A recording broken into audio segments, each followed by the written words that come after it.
Hello friends, আমি Tina and welcome back to my channel. আর সকাল সকাল আমি এসে গেছি রান্নাঘরে। আর রান্নাঘরে আজকে তৈরি হচ্ছে স্পেশাল জলখাবার। আর এটা স্পেশাল কারণ এই জলখাবারটার সাথে বাঙালির ইমোশান 16 আনা জড়িয়ে আছে।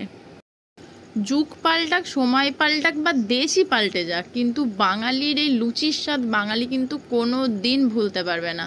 বাঙালিকে সানডে বলো বা স্পেশাল দিনে বলো যে সকালবেলা একটু জলখাবার ভালো বানাও, তো বাঙালি কিন্তু এই লুচি লুচি, আলুর দম, ছোলার ডাল, ঘুগনি, যাই হোক, এই লুচিটা কিন্তু স্পেশাল।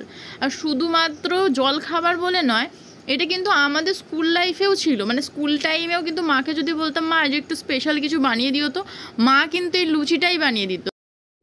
আর সব থেকে চ্যালেঞ্জিং বিষয় ছিল এই টিফিনটা খাওয়া। কারণ এই টিফিনটা এমন একটা টিফিন বক্সে ভরে দিত, ওই স্টিলের শক্ত একটা চৌকো মতো টিফিন বক্স, যেটা প্রত্যেক কটা বাচ্চা খোলার জন্য রীতিমতো যুদ্ধ করতো। মানে যে যেখানে বাচ্চা ভাই টিফিনের টাইমে ঠুকে মানে টিফিন বক্স খুলবে, খুলে খাবার খাবে। মানে সেই সময় এরমই বক্স ছিল। মানে এখনকার বক্সটা আলাদা হয়ে গেছে, তো এখনকার বাচ্চারা হয়তো সেটা বুঝবে না।